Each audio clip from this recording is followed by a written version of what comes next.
Hello and welcome to Just Therapist Things, where we talk all things therapy. My name is Jordan and I'm a licensed marriage and family therapist from sunny California.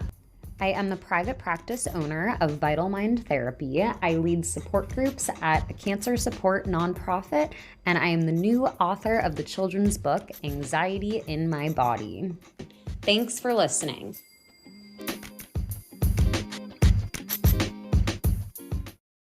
Hello, everyone. Thanks for being here today. So as of tomorrow, it will be 1 year since starting my own private practice.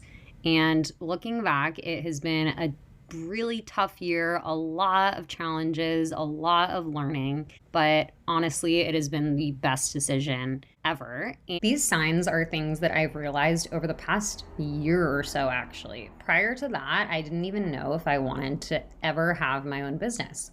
But reflecting over the past year and watching myself grow, I realized that these maybe were some signs all along that this was my path. I am very grateful for all of the learning moments and all the challenges that I went through to get here, because I'm really proud of the place where I am now with my practice. It was not easy, but it was so worth it. I have spoken to many colleagues who have transitioned to private practice recently, or colleagues who have been thinking about it.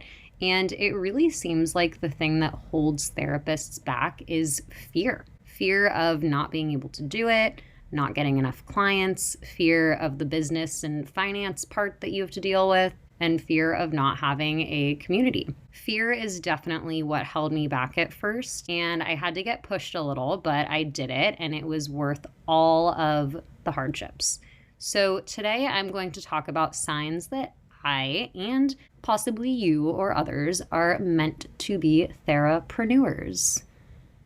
Therapreneurs, that's a term that I feel like therapists in private practice and therapists who are their own bosses are using, but it's basically a combination of the words therapist and entrepreneur. So therapreneur. And some of the topics that I will be bringing up today relate to personality traits, finances, community, freedom, ethics, and business style. So first, something that I thought I would hate, but I actually loved and still love when starting my practice, is doing all the little things that were needed to set it up. And of course, they're annoying, but it's honestly really fun.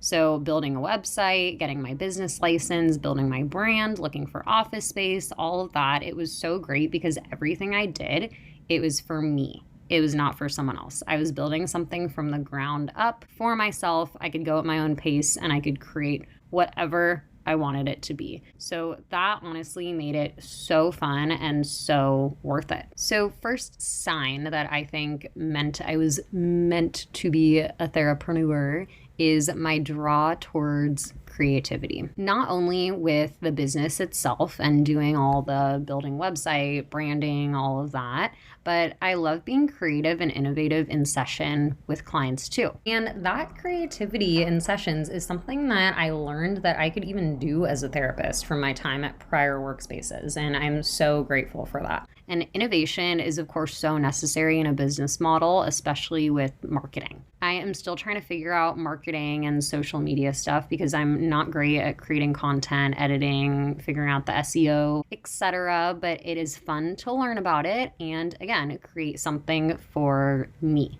and for my practice. And with that creativity, especially I think in the therapy field, and if you are a small business owner, then you need to have a lot of creativity and ideas about things that you want to do with your business, how you want your business to grow.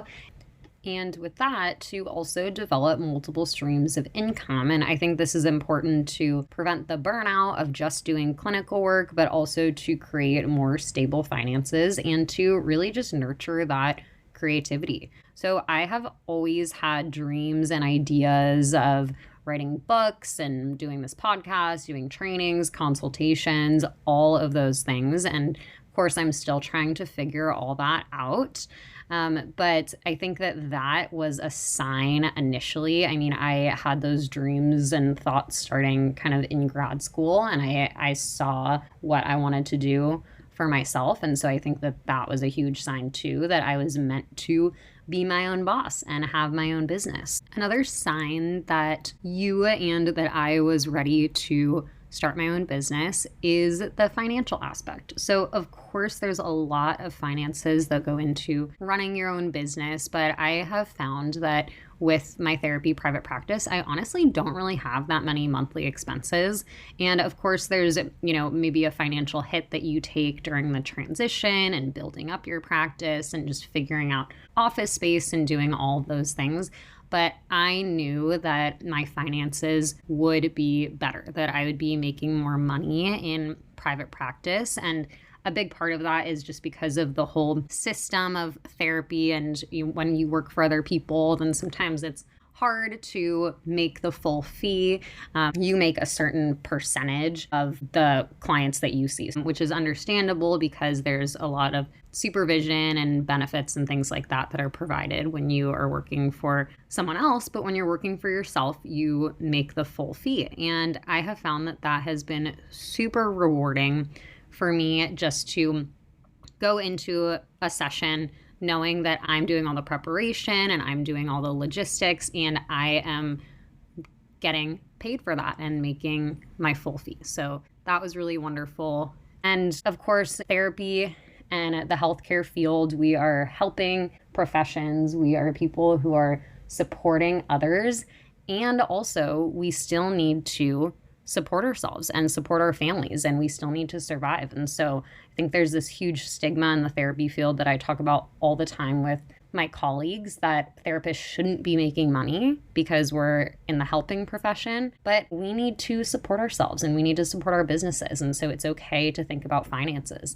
And just going off of that too, being commission and not salary based as a therapist is definitely difficult, especially during the slow months, my episode Summer Slump that I made. But it's also extremely rewarding to directly work for your earnings and make the whole amount. Being a private practice owner definitely changed my outlook on that. I felt like I was worth the price that I'm charging for sessions. Sometimes, of course, I still struggle with that, with a little imposter syndrome, but it's highly, highly rewarding to see a client, you're doing all the work and you make all the earnings for it. Another sign that I was meant to be a therapreneur is because of my personality. I am a pretty type A personality. I'm very proactive. I'm definitely a doer. I also love leading and mentoring. So I definitely want to be a supervisor, and I'm hoping to do that. I also like having multiple projects and interests. When there's tasks that I have to do, I really just like completing them myself. And so that's definitely goes with my type A personality. And I found that that is really helpful, especially with the multiple projects that I want to be doing and the interests that I want to have. I can just kind of do it on my own time. I love the flexibility of being my own boss, flexibility to choose my schedule, choose my specialization, and to have multiple professional pursuits. Going with that, I think that a sign for me as well, and maybe a sign for someone else listening that you are meant to be a therapreneur, is because you have a specific niche or specialization. So I realized pretty early on in my career that I wanted to work with people who are affected by cancer, chronic illness, and medical difficulties, as well as do a lot of anxiety and OCD work. And so that's something that I knew I wanted to do. I just, was trying to try different modalities, different specializations, but I have always kind of worked with kids who are dealing with anxiety. And then I was always the go-to for any cancer, chronic illness, kind of medical difficulties, which was great. But I think that that is a big sign that you could be meant to be a therapreneur, is if you have that specific passion. If you have your own business, you can really cultivate your business to be that specific niche, and you could just become really good at that. And so that's something that I'm currently working on with my year anniversary of starting my own private practice. I am finally niching down, which all the therapists that I've talked to, all the podcasts I've listened to, research I've done, they all say you got to niche down. You got to have a specialization. And so I'm finally doing that, and it feels really good because this is something that I've wanting to do for a while. But again, fear is what held me back. So I think that that's a sign too. If you have a really specific niche specialization, then it could be good to be your own boss and start your own business. Another thing that is a wonderful perk that you get from working in a group practice or a clinic or a nonprofit is that you have that sense of community. And I think that a lot of therapists who are thinking about starting their own private practice are fearful of starting their practice and then not having that community and not having that built-in support system. And that was something that I was definitely a little worried about, but I honestly wasn't too worried about it. And I think a huge part of that was because of my part-time work at a nonprofit where I knew that I would keep that up. And so I knew that every Monday we would have our group meeting and I would speak to a group of therapists weekly. And so I would have that collaboration. I'm still figuring out the networking, but I feel like I have a lot of great colleagues from the past and a lot of colleagues from my USC program that I felt like I did have that community, and that while starting my practice, then I had people who I can talk to about it and collaborate with. And I'm so lucky to have such a wonderful consultation group of past colleagues who I've worked with and who also started their practices around the same time I did. So that has been just a game changer, so helpful. And so I think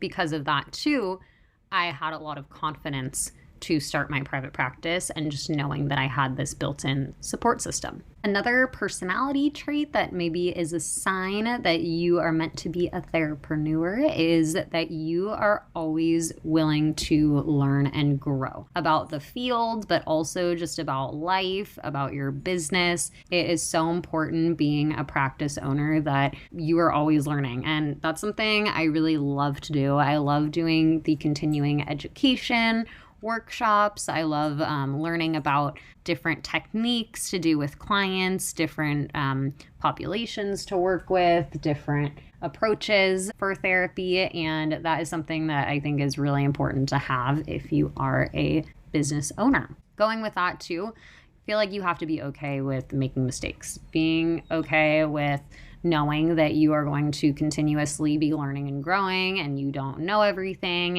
and just being okay with failing a little bit, with making mistakes, and learning how to handle that. With the financial side of being a small business owner, private practice owner as well, is that you can choose whether you take insurance or not. You can set your own pricing. So underlying all of these things that I just mentioned is freedom. Being a therapreneur, being a business owner, being your own boss is awesome because you have the freedom in your business model, clinical specialization, marketing, working, finances, etc. So that is another huge reason why I think I was meant to be a therapreneur, because I love the freedom. I love that I can hang out with my dog when it's a virtual day. I love that I can go to the gym some days at 10, 11 a.m. It really just is what you make of it.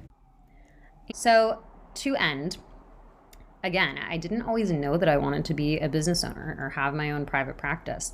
But looking back and reflecting, these are some signs that maybe pointed me in that direction. And I'm curious to hear from you all if there are any similar signs or different signs that pointed you in the private practice direction as well. Thank you for listening to Just Therapist Things, where we talk all things therapy. I'll talk to you soon.